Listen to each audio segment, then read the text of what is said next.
तो चलो बेटा आगे बढ़ रहे हैं और नेक्स्ट अपन लोग बात कर रहे हैं हमारा third point solution of solid in liquids के बारे में ना। तो देखो हम किसके बारे में बात कर रहे हैं, हमारा third point solution of solid in liquid, solution of solid in liquid. अपन लोग इसकी बात कर रहे हैं ना कि सॉलिड का सॉल्यूशन लिक्विड। अब ये वाला सॉल्यूशन आप बचपन से बनाते आए हो, पानी में चीनी मिला दी, दूध में चीनी मिला दी, नींबू पानी बना लिया, शिकंजी बना ली, है ना, रसना पानी बना लिया, रूह अफ़ज़ा बना लिया, बॉर्नवीटा दूध में मिला लिया। तो ये सारे एग्जांपल्स क्या है, हम लोग बचपन से करते आ रहे हैं, तो ये तो हमारे लिए और आसान होगा, है ना। अब जैसे ही हम लोग solution of solid in liquid की बात करते हैं तो अगेन सबसे पहले फैक्टर्स देखते हैं, कौन कौन से फैक्टर्स अफेक्ट करेंगे solution of solid in liquid को, है ना। तो हम यहाँ पे हेडिंग डाल रहे हैं किसके बारे में, फैक्टर्स अफेक्टिंग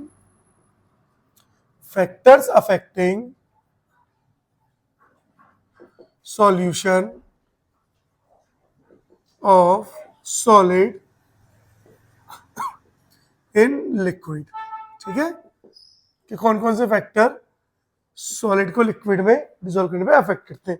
सबसे पहला तो बेटा फैक्टर जो है ना वो है नेचर ऑफ सॉल्यूट। सबसे पहला फैक्टर कौन सा है, फर्स्ट फैक्टर है नेचर ऑफ सॉल्यूट, कि सॉल्यूट का कैसा नेचर होगा, है ना। अब अगर हम सॉल्यूट बनाए, देखो यहां बनाते हैं, मैंने बनाया यहां पर सॉल्यूट, देखो दिख रहा है क्लियर, आ तो नहीं रहा उस पर, नहीं आ रहा, चलो।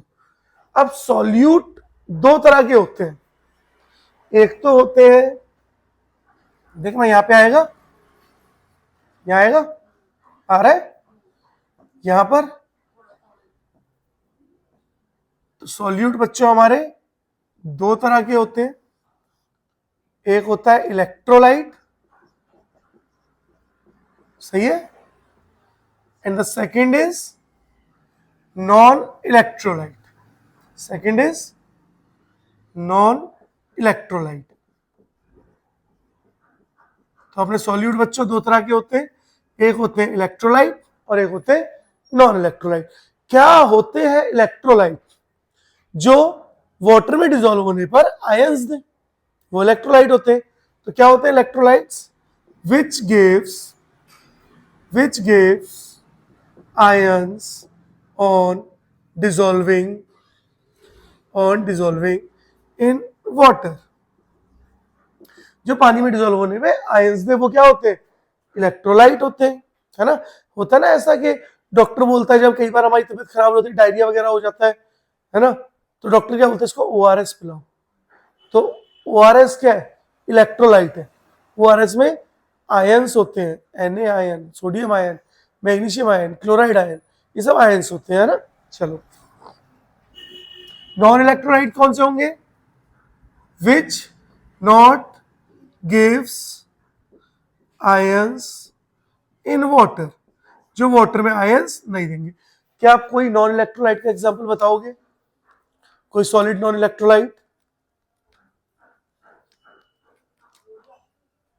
यूरिया, और कोई, अरे चीनी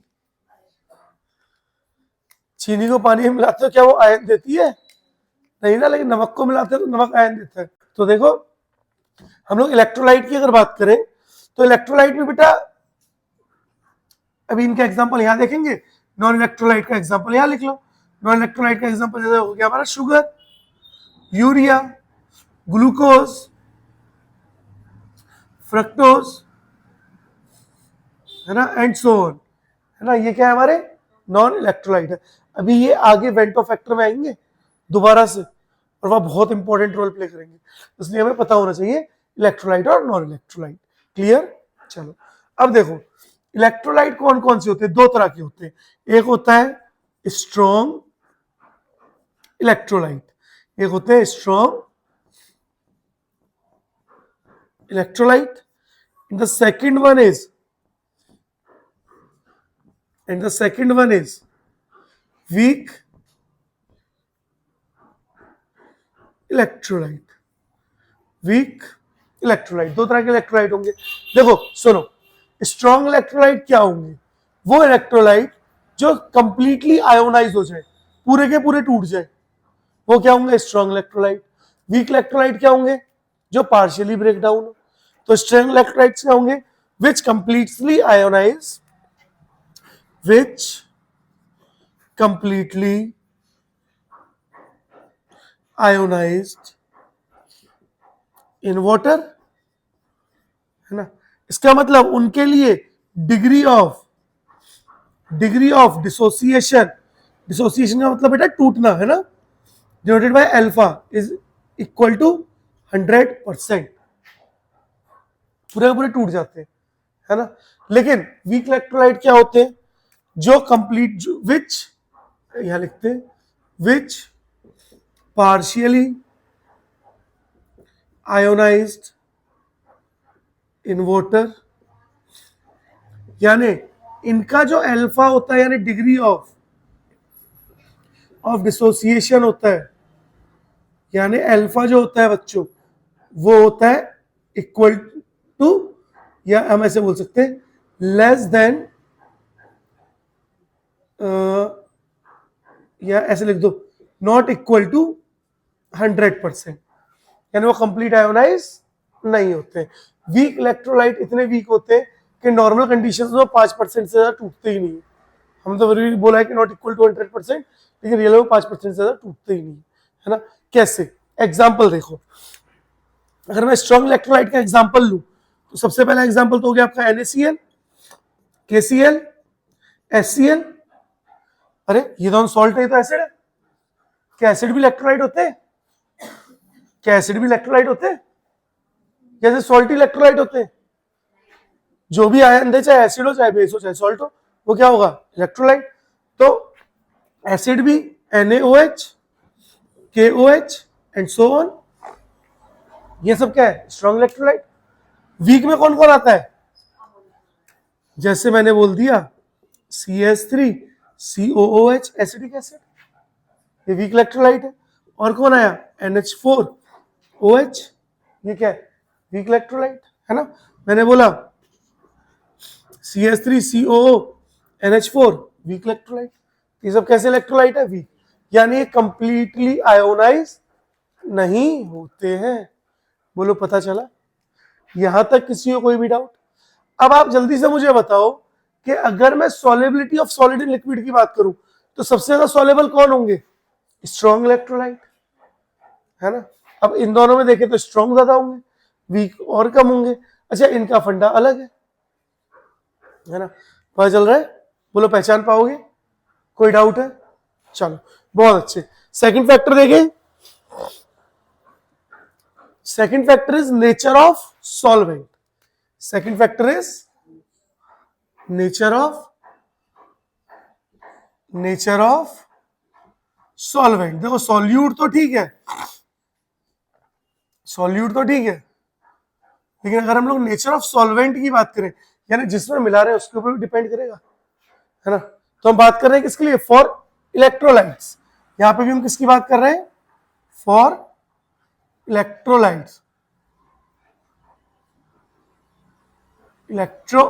है ना। हम लोग किसकी बात कर रहे हैं बच्चों? इलेक्ट्रोलाइट्स की बात कर रहे हैं, यानी ये वाले पार्ट की बात करते हैं अपन, है ना। तो जब इस वाले पार्ट की बात करेंगे, तो जिस सॉल्वेंट का the solvent which having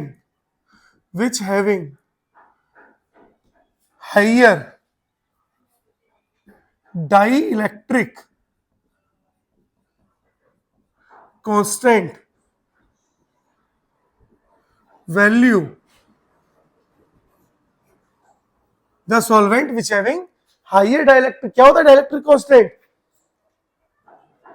value, will dissolve, पहले लिख दूं पूरा, will dissolve, फिर देखते हैं, will dissolve electrolyte more easily। वो ज्यादा आसानी से क्या करते हैं? इलेक्ट्रोलाइट को क्या कर लेते हैं? डिसॉल्व कर लेते हैं। अब समझो पहले कि डाइइलेक्ट्रिक कांस्टेंट क्या होता है। जैसे मैंने यहां पर डाला NaCl, तो Na पॉजिटिव और Cl नेगेटिव, इसके बीच में आयनिक बॉन्ड है। इस बॉन्ड को तोड़ने के लिए जो minimum amount of energy required है वो यहाँ पे डाइलेक्ट्रिक कांस्टेंट है ना। कैसे, अब कैसे तोड़ा जाएगा, NaCl के बीच का आयनिक बॉन्ड कैसे तोड़ा जाएगा, वाटर में डाला, वाटर के मॉलिक्यूल आए, ये H है ना, और यहां पर HOH, ऑक्सीजन, हाइड्रोजन, हाइड्रोजन। अब ये मत बोलना सर या 3 लगाए या 2, जगह नहीं थी वहां। सबको पता है ऑक्सीजन के ऊपर नेगेटिव चार्ज होता है, सबको पता है ऑक्सीजन नेगेटिव होता है, हाइड्रोजन पॉजिटिव होता है। अरे बोलो, तो ये सब क्या करेंगे, ये वाले वाटर Na को पकड़ के खींचेंगे, ये वाले मॉलिक्यूल या इस तरफ के वाटर Na को पकड़ के खींचेंगे, उस तरफ के Cl को पकड़ के खींचेंगे। और जब दोनों दूर दूर खींच रहे हैं तो क्या होगा, उनका बॉन्ड कमजोर होगा और वो बॉन्ड टूट जाएगा, और जितना आसानी से टूटा उतना जल्दी क्या होगा, आयोनाइज हो जाएगा, आयन बन जाएंगे। याद है, यही थी हमारी हाइड्रेशन एनर्जी, है ना। तो जिस लिक्विड का जितना ज्यादा हाईएस्ट डाइलेक्ट्रिक कांस्टेंट होगा, उस लिक्विड में इलेक्ट्रोलाइट उतना ज्यादा सॉल्युबल होगा, है ना। और अगर हम लिखना चाहे तो हम लिख सकते हैं highest dielectric constant value किसकी होती है, वाटर की होती है। और कितनी होती है, 81। इसीलिए बोला जाता है कि water is a universal solvent. इसलिए नहीं बोला जाता कि पानी दुनिया में सबसे ज्यादा है, किसी को भी घोल दो, डुबा के मार दो, इसलिए नहीं बोला जाता। किस लिए बोला जाता है, इसलिए बोला जाता है कि इसका डाइलेक्ट्रिक कांस्टेंट वाटर का क्या होता है, सबसे ज्यादा होता है। पता चला कि क्यों वाटर यूनिवर्सल सॉल्वेंट है, क्योंकि उसके डाइलेक्ट्रिक कांस्टेंट की वैल्यू क्या है, सबसे ज्यादा होती है। इससे भी ज्यादा होती है H2SO4 की 104, लेकिन वो तो ऑक्सीडाइजिंग एजेंट और एसिड की तरह बिहेव करता है, इसलिए हम उसको यूज नहीं करते हैं। बोलो क्लियर है ना। तो क्या हो गया, वाटर हो गया। बोलो क्लियर है। ये इलेक्ट्रोलाइट के लिए था। अगर नॉन इलेक्ट्रोलाइट की बात करें, देखो for non electrolyte, for non electrolyte, तो नॉन इलेक्ट्रोलाइट की बस एक थ्योरी यहां पर लगती है, वो थ्योरी है, क्या है बोलो, लाइक डिसॉल्व लाइक। जो जैसा होगा वो वैसे में जाके मिलेगा। कैसे, आपके पास पानी है, पानी तो पोलर होता है, आपके पास पेट्रोल है, पेट्रोल क्या है, नॉन पोलर है। तो पेट्रोल में पानी आप कभी भी मिलाओगे तो वो मिलेगा ही नहीं। कहीं पानी पे आग लगाइए, पानी में पेट्रोल छिड़क दो, पेट्रोल पानी के सरफेस पे आ जाएगा, जैसे माचिस फेंक तो जल जाएगी आग। क्यों, क्योंकि वो मिक्स नहीं हुआ ना, तो लो लग गई पानी में आग। पता चला। लेकिन पेट्रोल में मिट्टी का तेल मिल जाता है, होता ना मिलावट, मिलावट होती है ना। अरे पेट्रोल, इस वाले पेट्रोल पंप से पेट्रोल मत लेना, क्यों, इसमें मिलावट है। क्या मिलावट है, मिट्टी का तेल मिला, केरोसिन वगैरह मिला दी, है ना, तो वहां मिलावट हो गई।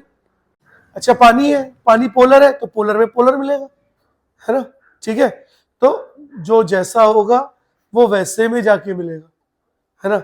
एक नालायक बच्चे को ऑक्सफोर्ड यूनिवर्सिटी भी पढ़ने भेज दो, कैम्ब्रिज में भेज दो, तब भी वो अपने जैसा ढूंढ लेगा कि तू भी नालायक मैं भी नालायक, चल चल के सुट्टा मारते हैं, है ना। ठीक है, लेकिन एक पढ़ने वाले बच्चे को किसी बेकार सी एकदम जगह पे भेज दोगे, तब भी क्या होगा, वो अपने जैसा पढ़ने वाला बच्चा ढूंढ लेगा और वो उसके साथ बैठ के पढ़ लेगा। तो यही क्या है आपकी थ्योरी, लाइक डिसॉल्व लाइक। आप जैसे हो आप हमेशा वैसे में ही मिलोगे। बोलो पता चला। 2 फैक्टर्स हो गए, पहले इनको नोट करो, फिर तीसरे फैक्टर की बात करते हैं। करो जरा नोट। चलो देखो, अब बात कर रहे हैं बच्चों थर्ड फैक्टर के बारे में, है ना। फर्स्ट फैक्टर तो हम लोगों ने पढ़ लिया, नेचर ऑफ सॉल्यूट। सेकंड पढ़ लिया, nature of solvent. Third factor जो अपन लोग बेटा बात कर रहे हैं, वो बात कर रहे हैं हम लोग टेम्परेचर के बारे में, है ना। तो थर्ड फैक्टर क्या है अपना, टेम्परेचर, है ना। तो factor number third is temperature.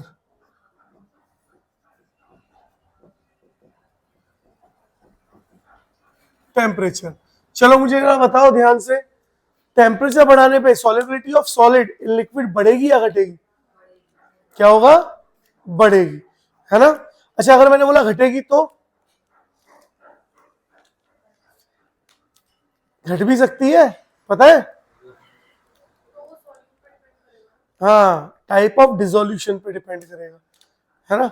That mean, हाँ, वेरी गुड। दैट मीन हम क्या बोल सकते हैं? Solubility of solid in liquid depends on liquid depends on their type of dissolution, किसी भी सॉलिड की जो सॉलिबिलिटी है लिक्विड में, वो डिसोल्यूशन के ऊपर भी डिपेंड करती है ना? कि डिसोल्यूशन कैसा है। जैसे अगर हम यहां बात करें टाइप्स ऑफ डिसोल्यूशन, है ना? क्या होता है डिसोल्यूशन, अभी बताता हूं। देखो, जब मैं बात करूंगा टाइप्स ऑफ डिसोल्यूशन पे, तो डिसोल्यूशन दो तरह का होगा। एक तो होगा एंडोथर्मिक डिसोल्यूशन, एक तो होगा एंडोथर्मिक डिसोल्यूशन। सेकंड होता है बच्चों एक्सोथर्मिक डिसोल्यूशन, है ना? इसका मतलब क्या है? देखो, एंडोथर्मिक डिसोल्यूशन का मतलब है कि आपने जैसे शुगर सिरप बनाई, चाशनी, तो आपने क्या किया? पानी में चीनी डाली, एक टाइम का चीनी ने मिलना बंद कर दिया, आप पानी को उबालने लग गए और चीनी डालते गए, चीनी मिलती गई और क्या बन गई? चाशनी बन गई। फिर आपने उसमें रसगुल्ले, गुलाब जामुन डाल दिए, जलेबी डाल दी, फिर निकाल के खा ली, है ना? तो वो कैसा डिसोल्यूशन है? एंडोथर्मिक, यानी आप क्या कर रहे हो? हीट दे रहे हो। जैसे एग्जाम्पल लिखे तो एग्जाम्पल में नॉर्मली लिख देता हूं, शुगर प्लस वाटर मिलके क्या बनाएगा? Sugar syrup. बोलो भाई चला। अब देखो अब यहां पर क्या हो रहा है? एंडोथर्मिक डिसोल्यूशन है, तो टेम्परेचर के बढ़ाने पर सॉलिबिलिटी क्या हो रही है बेटा? सॉलिबिलिटी बढ़ रही है। जैसे आपने टेम्परेचर बढ़ाया, वैसे वैसे चीनी पानी में और ज्यादा घुलती जा रही है। लेकिन अगर हम एक्सोथर्मिक डिसोल्यूशन की बात करें, जैसे मैंने एग्जांपल ले लिया चूना, कैल्शियम ऑक्साइड, है ना? और उसमें उसको मैं पानी में मिला रहा हूं, मैंने इसको पानी में मिलाया, तो देखो सुनो, आपने क्लास 9-10 में पढ़ा होगा ना, चूने पे पानी डालते हैं तो थोड़ा गरम गरम सा फील होता है, हीट निकलती है, प्रोसेस एक्सोथर्मिक है। अगर प्रोसेस एक्सोथर्मिक है यानी हीट निकल रही है, तो क्या वो चाहेगा उसे और हीट करो? नहीं चाहेगा ना। अगर किसी को पहले से गुस्सा आ रहा है, तो तुम क्या ये चाहोगे कि उसे और गुस्सा आए और वो तुम्हारा बैंड बजाए? नहीं चाहोगे ना। तुम क्या चाहोगे? गुस्सा आ रहा है तो उसको थोड़ा शांत हो जाए। तो जब प्रोसेस एक्सोथर्मिक है, यानी प्रोसेस अपनी हीट जब खुद से निकालना चाह रहा है, तो तुम क्यों उसको हीट दे रहे हो? है ना? इसका मतलब अगर आपने यहां पर टेम्परेचर को बढ़ाया तो सॉलिबिलिटी क्या हो जाएगी? सॉलिबिलिटी कम हो जाएगी, जबकि यहां पे टेम्परेचर को बढ़ाने पर सॉलिबिलिटी बढ़ रही थी। बोलो समझ आया बच्चों? पक्का? किसी को कोई डाउट? आगे बढ़े। नेक्स्ट फैक्टर इज, यहां लिखता हूं fourth, pressure. Fourth factor is pressure. देखो, प्रेशर जो है वो सिर्फ और सिर्फ अफेक्ट डालता है solubility of gas in liquid में, क्योंकि प्रेशर सिर्फ गैस पे इफेक्ट डालता है, प्रेशर सॉलिड पे कोई इफेक्ट नहीं डालेगा, प्रेशर लिक्विड पे भी कोई इफेक्ट नहीं डालेगा, डालेगा तो ना की बराबर डालेगा, है ना? इसका मतलब मैं सिंपल सा लिखता हूं, there is no effect of pressure, effect of pressure on the solubility of solid in liquid. बोलो पता चला चारों फैक्टर्स। शाबाश। अब आगे बढ़ रहे हैं और बात कर रहे हैं। देखो फैक्टर्स हो गए बच्चों हमारे खत्म, ठीक है, फैक्टर्स अपन ने कर लिए कंप्लीट। अब आगे बढ़ रहे हैं और बात करते हैं सेकंड, कॉलीगेटिव प्रॉपर्टीज के बारे में। किसके बारे में बात करते हैं? सेकंड, कॉलीगेटिव प्रॉपर्टीज के बारे में, है ना, कि क्या होती है कॉलीगेटिव प्रॉपर्टीज। तो मेरी हेडिंग क्या है? Colligative properties. अगर हम लोग कॉलीगेटिव प्रॉपर्टीज की बात करें तो किसी भी सॉल्यूशन की, नॉर्मली हम लोग यहाँ पे डाइल्यूट सॉल्यूशन की बात कर रहे हैं। कैसे सॉल्यूशन की बात कर रहे हैं? डाइल्यूट सॉल्यूशन की, क्योंकि हमें पानी की ज्यादा जरूरत है मिलाने के लिए, है ना। तो किसी भी जो सॉल्यूशन की प्रॉपर्टीज होती है ना, कुछ अलग अलग प्रॉपर्टीज होती है, अभी देखता हूं फिर बताते हैं ना, ठीक है। तो क्या होती है colligative properties? Those properties of dilute solution,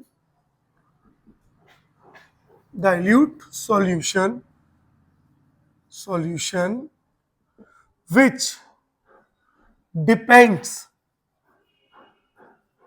on number of solute particles, है ना, rather than nature of solute। यानी वो प्रॉपर्टी जो डिपेंड करती है किसके ऊपर? सॉल्यूट के पार्टिकल के ऊपर डिपेंड करती है, इस चीज पे डिपेंड नहीं करती सॉल्यूट क्या है। ये देखते हैं कि उसमें कितने पार्टिकल्स हैं सॉल्यूट के, ठीक है। वो कैसी प्रॉपर्टीज है? Colligative properties. कैसे? एक एग्जांपल लेते हैं। देखो मैंने आपको बोला कि मेरे पास दो लिक्विड है ना, देखो ये रहे दोनों पानी था, मैंने इसमें डाला नमक। यहां पे नमक के कुछ आयन से, देखो गिनो कितने, 4। यहां पे आयंस गिनो, दिख रहा है? बोलो किसमें नमक के आयन ज्यादा है? इसमें है, तो दोनों में नमक। अगर मैं इसको हीट करूंगा, ध्यान से देखना, अगर मैं इसको हीट करूंगा तो जब पानी था तो 100 डिग्री सेल्सियस पे हीट हो रहा था, लेकिन जैसे ही मैंने और पार्टिकल डाले तो 100 से टेम्परेचर बढ़ा। क्यों? क्योंकि ये जो NaCl के आयन है ये भी तो कुछ एनर्जी को एब्जॉर्ब कर रहे होंगे, है ना। अच्छा यहां पे हीट किया तो यहां पे भी ये पार्टिकल एनर्जी एब्जॉर्ब कर रहे होंगे। तो मुझे बताओ बॉइलिंग पॉइंट किसका ज्यादा होगा, फर्स्ट का या सेकंड का? सेकंड का। क्यों? क्योंकि number of solid particle depend ज्यादा है ना। अच्छा है तो दोनों NaCl, क्या फर्क पड़ता है? दोनों NaCl, क्या फर्क पड़ रहा है? ठीक है। तो किस पे डिपेंड नहीं किया? नेचर ऑफ सॉलिड पे डिपेंड नहीं किया। किस पे डिपेंड किया? नंबर ऑफ सॉल्यूट पार्टिकल्स पे। बोलो पता चल रहा है? अब देखो बच्चों हम लोग यहाँ पे 4 कॉलीगेटिव प्रॉपर्टी पढ़ते हैं, तो हम लिख रहे हैं देयर आर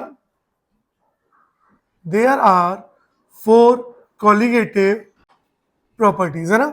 4 कॉलीगेटिव प्रॉपर्टीज होती है, कौन कौन सी? सबसे पहली होती है बच्चों relative lowering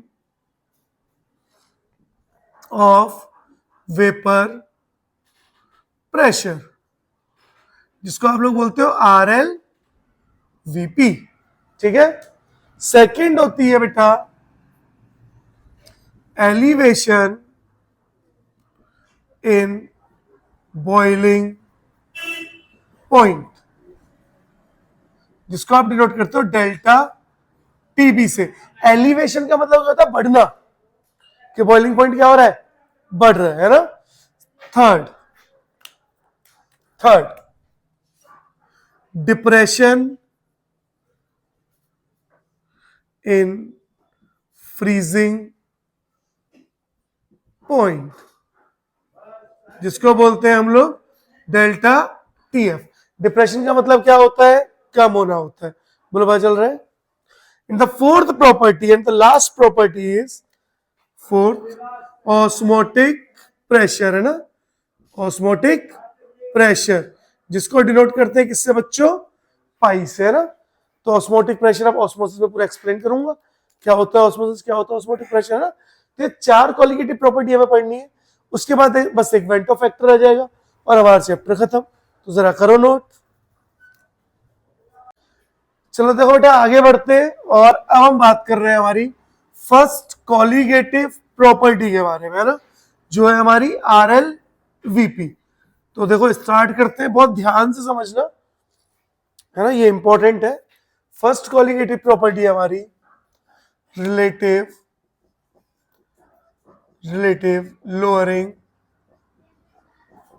lowering of vapour pressure.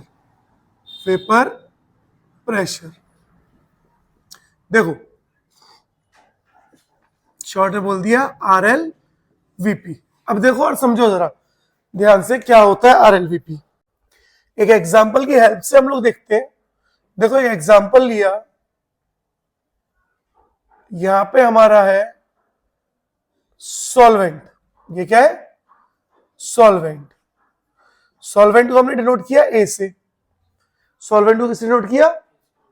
मैंने बोला अगर सॉल्वेंट ए है तो अगर मैं आपसे बोलूं प्रेशर ऑफ सॉल्वेंट, तो प्रेशर क्या होगा?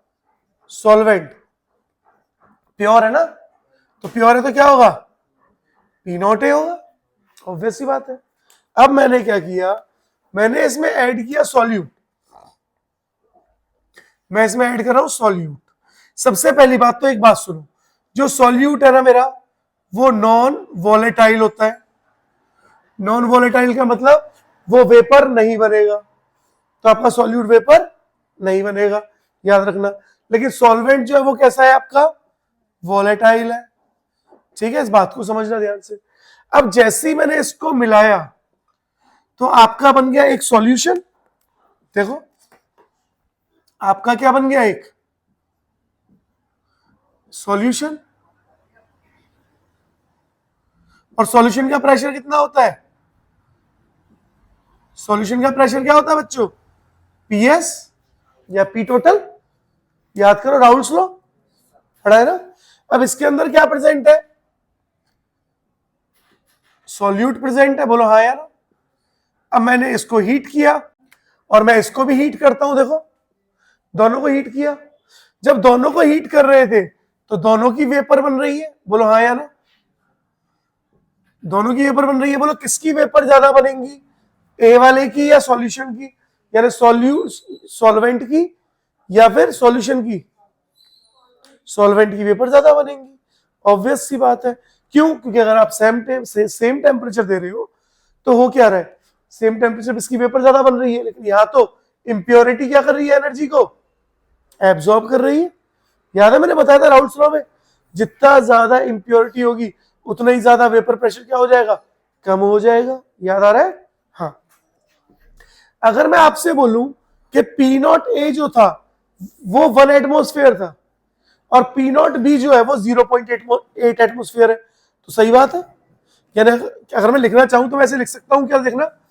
देखो सही लिख रहा हूं, सही जगह है। अगर मैं लिखना चाहूं प्रेशर ऑफ सॉल्यूट और प्रेशर ऑफ सॉल्वेंट, तो हमेशा कौन सा प्रेशर ज्यादा होगा? प्रेशर ऑफ सॉल्वेंट हमेशा ज्यादा होगा। बोलो सच बात है कि नहीं? अरे बोलो हाँ। अब देखो ध्यान से समझो, अगर मैं आपसे बोलूं लोअरिंग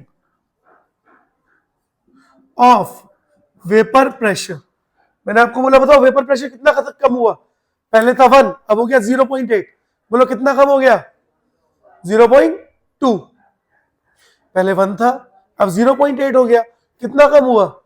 0.2 कम हुआ। इसका मतलब आपने माइनस किया ना। किस में से किसको माइनस किया? P नॉट ए में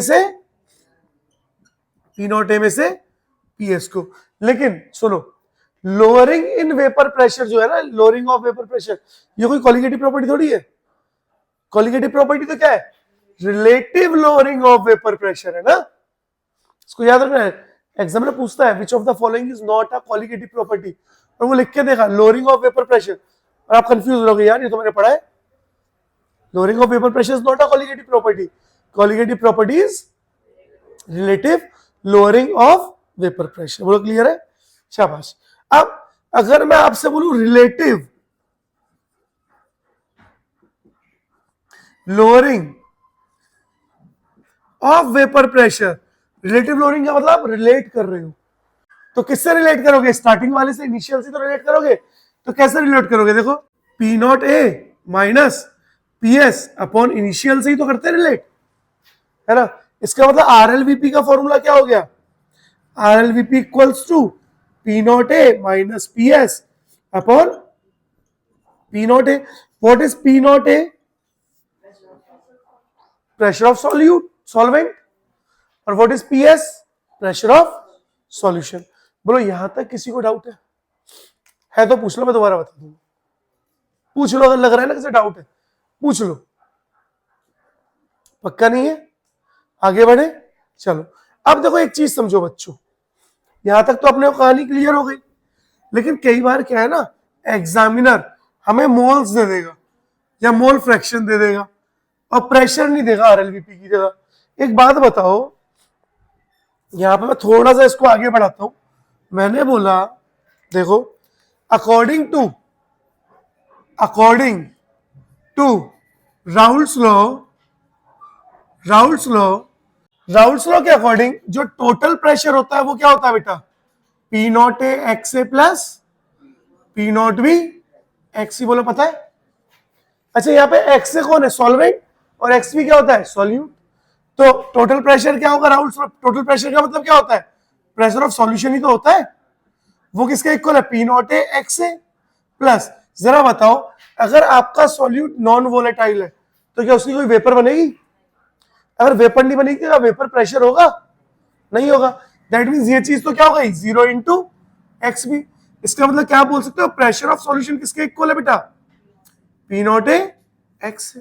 देखो, राउल्स लॉ के अकॉर्डिंग तो हो रही है बातें, है ना, क्योंकि लिक्विड आ गई ना। चलो, अब एक बात बताओ, आपने अभी अभी पढ़ा R L V P equals to P not A minus P S upon P not A. P not A minus P S को क्या लिख सकते हैं अपन लोग? P not A X A upon देखो पी नॉट ए। जरा देखो बच्चों ध्यान से, R L V P equals to, क्या मैं पी नॉट ए कॉमन ले सकता हूं? अगर ले लिया तो क्या बचा? 1 minus X A upon P not a. क्या पी नॉट ए से पी नॉट ए कट गया? इसका मतलब आर एल वी पी का एक और फॉर्मूला आ गया, 1 माइनस एक्स ए। और क्या आपने पढ़ा है? X A plus X B equals to 1। तो एक्स बी किसके इक्वल हो जाएगा? X B equals to 1 minus X ए।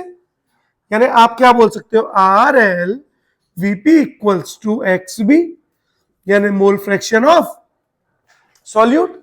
बोलो बोल सकते हो? देखो, लिखने के लिए पूरी उम्र पड़ी है ना। अब क्या अगर इन दोनों फॉर्मूलों को मैं रिलेट करूं तो ये भी आर एल वीपी के इक्वल है और ये भी आर एल वीपी के इक्वल है, तो क्या दोनों एक दूसरे के भी इक्वल होंगे? इसका मतलब वैसे तो मुझे या तो प्रेशर दिया होगा, आर एल वीपी पूछा होगा, या मोल फ्रैक्शन दिया होगा, आर एल वीपी पूछा होगा। लेकिन कई बार ऐसा हो जाएगा, प्रेशर दिए हुए, मोल फ्रैक्शन में वेट पूछ लिया, तो तब तो इनको इक्वेट करना पड़ेगा ना। तो हम क्या फॉर्मूला बना सकते हैं? देखो, R L VP equals to P not A minus P S upon P not A equals to X B. बोलो हाँ या ना। कई बार ऐसी कंडीशन भी आएगी हमारे सामने जहां पे हमारी कैलकुलेशन कॉम्प्लिकेटेड हो जाएगी। तो नॉर्मली तो एक्स बी क्या होता है? X B equals to N B upon N A plus N B. लेकिन अगर कैलकुलेशन ज्यादा कॉम्प्लिकेटेड हो रही है तो हम क्या करते हैं ना, एक्स बी को लिख देते हैं N B upon N A. बोलो समझ आया? ठीक है, तो वो हम कंडीशन देख के कर लेंगे, नहीं तो नॉर्मली तो हमारा यही फॉर्मूला है। बोलो क्लियर है? इस फॉर्मूले से हमारे सारे क्वेश्चन हो जाएंगे। तो यही है हमारा आर एल वीपी। जरा बोलो किसी को कहीं पे कोई भी डाउट है तो पूछ लो, मैं दोबारा बता दूंगा। नहीं है तो फटाफट से नोट करो, देन करते हैं एक दो क्वेश्चन, है ना। जल्दी जल्दी तेज से रात चलाओ बेटा।